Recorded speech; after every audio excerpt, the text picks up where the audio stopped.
มายามสิบล็อกสิดีคุยนะคุยเนี่ยแต่ที่พลานต่อแล้วก็จ้าเส้นพลานต่อแล้วปะพวกเรามาจ้าตัวนี้โดยคุยเนี่ยสิออนไลน์ออเดอร์ตัวนี้สิสิรีสอร์ทมามิ่งชินะปวดฟูลกันเว้ยโดยคุยเนี่ยสิออเดอร์ตัวนี้สิรอลเฟสคอมโบสเนี่ยโดยสิบ็อกซ์สิได้800กินเนี่ยโดยมีนี่รุ่นสาวตัวบริที่ยาร์โดยมันนุ่มได้ใครๆยาวแค่ตัวตัวที่ห่างตัวกันตรงนี้เนี่ยสิ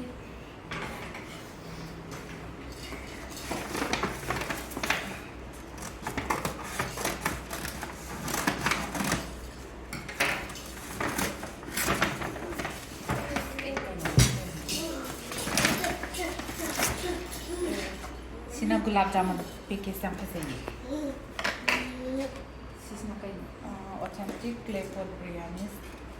Sisna mau salad kan aku boleh berapa? Nak beli tu. Sisna dal makhani. makhani. Pong ka saya asmana dia be. May packaging sih pantai ko. Sina chicken 65 nih. Amat ay digi kayak mana? Sisnya. Wow. Fasale. Yang fasale. Sisi lebar ki Chaphu dah, moina biryani thongba ne ba. Lebar ki Chaphu ki pot biryani dok mayam na kaya maming tak ina na semua sah.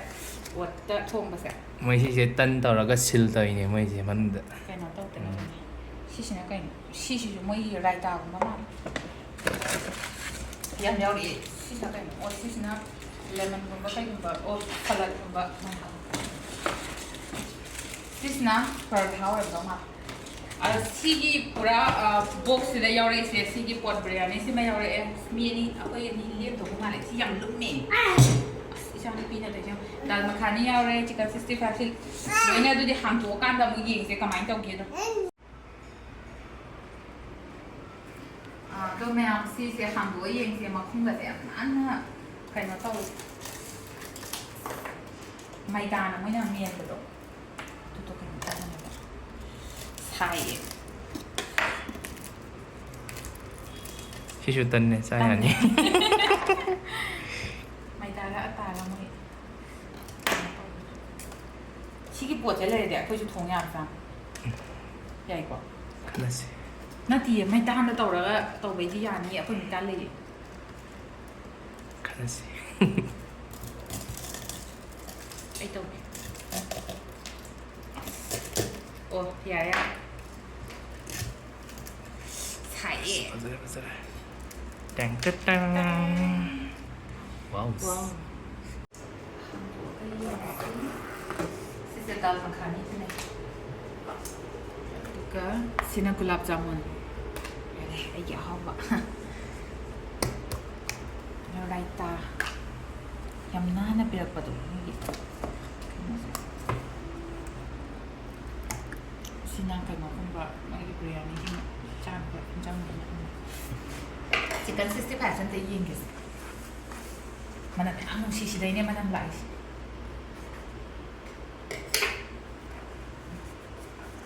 ไม่ดูช่วยได้ยัง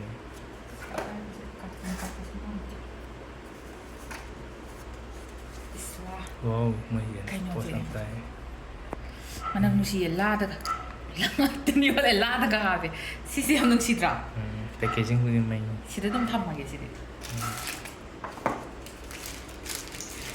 namanya telur juga kena pakai.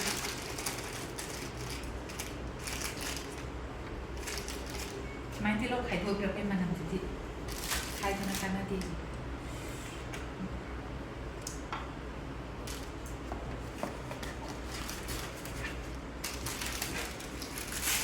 Sila paratha ni.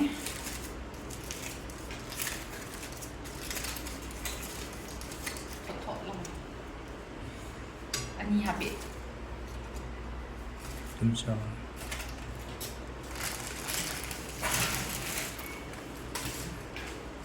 Untuk isi sekarang biryani saya lok thake.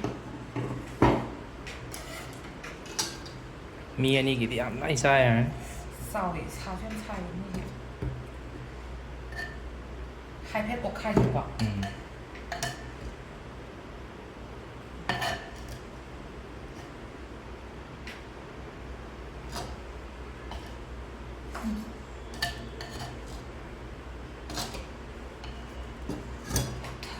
ꯃꯩꯁꯦ ꯀꯦꯁꯔ ꯌꯥꯎꯕ ꯃꯥꯜꯂꯦ ꯌꯥꯎ ꯃꯥꯜꯂꯦ ꯃꯅꯝ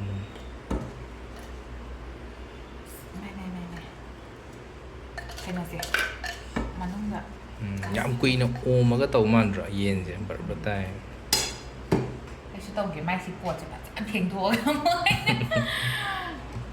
ꯈꯨꯝꯖꯤꯟꯒꯦ ꯑꯅꯤꯌꯥ try ꯇꯧꯍꯟꯒꯦ ꯃꯥ ꯒꯨꯂꯥꯞ ꯖꯥꯃꯨꯟꯁꯦ ꯈꯤꯇꯪ ꯄꯤꯖꯒꯦ ꯌꯥꯝꯅ ꯄꯤꯖꯔꯣꯏ ꯃꯃꯤꯡꯒꯤ ꯁꯦ ꯍꯥꯎꯕ ꯌꯦꯡꯁꯦ ꯃꯣ ꯁꯤꯗꯤ ꯀꯩꯅꯣꯅꯦ ꯒꯨꯂꯥꯞ ꯖꯥꯃꯨꯟꯅꯤ ꯃꯆꯥꯏꯟꯒꯤ ꯀꯩꯅꯣ ꯑꯆꯥꯄꯣꯠ ꯃꯌꯥꯝꯁꯦ ꯃꯅꯝ ꯅꯨꯡꯁꯤ ꯂꯩꯔ ꯅꯪ ꯆꯥꯎ ꯌꯥꯗ꯭ꯔꯤꯁꯤꯕꯣ ꯑꯅꯤꯌꯥꯁꯦ ꯆꯥꯎꯊꯣꯛ ꯍꯥꯏꯕꯁꯨ ꯌꯥꯗꯦ ꯃꯥ ꯑꯩꯈꯣꯏꯒꯤ ꯚꯤꯗꯤꯑꯣꯗꯅꯦ ꯌꯥꯝꯅ ꯉꯥꯎꯖꯅ ꯌꯦꯡꯉꯤꯁꯦ ꯃꯤ ꯚꯤꯗꯤꯑꯣꯁꯨ ꯌꯦꯡꯗꯦ ꯃꯥ ꯑꯩꯈꯣꯏ ꯚꯤꯗꯤꯑꯣ ꯊꯥꯔꯗꯤ ꯑꯁ ꯇꯨꯃꯤꯟꯅ ꯁꯤ ꯌꯦꯡ ꯂꯩꯗꯣꯏꯅꯦ ꯊꯣꯏꯊꯣꯏꯁꯦ ꯍꯥꯏ ꯑꯝꯇ ꯍꯥꯏꯔꯛꯑꯣꯁꯦ ꯆꯥꯊꯣꯏꯕꯤꯁꯦ ꯍꯥꯏ ꯍꯥꯏ ꯍꯥꯏꯔꯛꯑꯣ ꯃꯌꯥꯝꯗ ꯍꯦꯜꯂꯣ ꯑꯦꯚ꯭ꯔꯤꯋꯥꯟ ꯍꯥꯏꯔꯛꯑꯣ ꯌꯦꯡꯉꯣꯏ ꯀꯥꯏ ꯌꯦꯡꯗ꯭ꯔꯤꯅꯤꯀꯣ ꯂꯩꯁꯥꯕꯤꯁꯦ ꯑꯗꯨꯗꯤ ꯕꯥꯏ ꯕꯥꯏ ꯁꯥꯎꯕꯤꯒ ꯇꯧꯏꯀꯣ ꯑꯉꯥꯡꯁꯦ ꯏꯁ ꯏꯁ ꯏꯁ ꯏꯁ ꯏꯁ ꯏꯁ ꯑꯆꯥꯄꯣꯠ ꯆꯥꯎꯁꯨ ꯌꯥꯗꯦ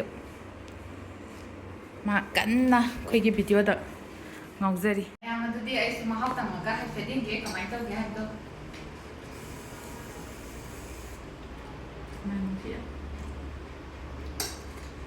ꯍꯥꯎꯋꯦ ꯁꯤꯁꯤꯡꯁꯦ ꯆꯥꯍꯧꯔꯤ ꯑꯩꯁꯨ ꯈꯔ ꯈꯥꯛꯑꯝꯃꯨꯀꯣ ꯚꯤꯗꯤꯑꯣ ꯃꯤꯒꯤ ꯍꯥꯎꯔꯦ ꯍꯥꯎꯋꯦ ꯕꯤꯂꯥꯁꯦꯒ ꯍꯥꯎꯋꯦ ꯑꯗꯣ ꯑꯁꯤꯁꯦ ꯌꯥꯝ ꯍꯥꯎꯋꯦ ꯑꯩꯈꯣꯏꯅꯁꯨ ꯃꯇꯝ ꯀꯨꯏꯅꯗꯒꯤ ꯁꯤ ꯆꯥꯅꯤꯡꯉꯒ ꯁꯤꯒꯤ ꯄꯣꯠ ꯕꯤꯔꯌꯥꯅꯤꯁꯦ ꯂꯥꯛꯑꯕꯅꯦ ꯑꯗꯣ ꯉꯁꯤ ꯆꯥꯕ ꯐꯪꯕꯁꯦ ꯌꯥꯝ ꯍꯔꯥꯎꯋꯦ ꯑꯗꯣ ꯃꯌꯥꯝꯁꯨ ꯇ꯭ꯔꯥꯏ ꯇꯧꯅꯤꯡꯉꯗꯤ ꯇ꯭ꯔꯥꯏ ꯇꯧꯅꯤꯡꯕ ꯂꯩꯔꯗꯤ ꯑꯩ ꯃꯥꯒꯤ ꯔꯦꯁꯇꯨꯔꯦꯟꯠꯒꯤ ꯂꯤꯡꯗꯣ ꯗꯦꯁꯀ꯭ꯔꯤꯞꯁꯟꯗ ꯍꯥꯞꯆꯔꯝꯒꯦ ꯃꯌꯥꯝꯁꯨ ꯆꯦꯛ ꯑꯥꯎꯠ ꯇꯧꯕꯤꯌꯣ ꯑꯗꯨꯗꯤ ꯃꯌꯥꯝ ꯉꯁꯤꯒꯤ ꯚꯤꯗꯤꯑꯣꯁꯤ ꯃꯇꯥꯡ ꯁ꯭ꯋꯥꯏꯗ ꯂꯣꯏꯁꯤꯟꯖꯔꯒꯦ ꯕꯥꯏ ꯕꯥꯏ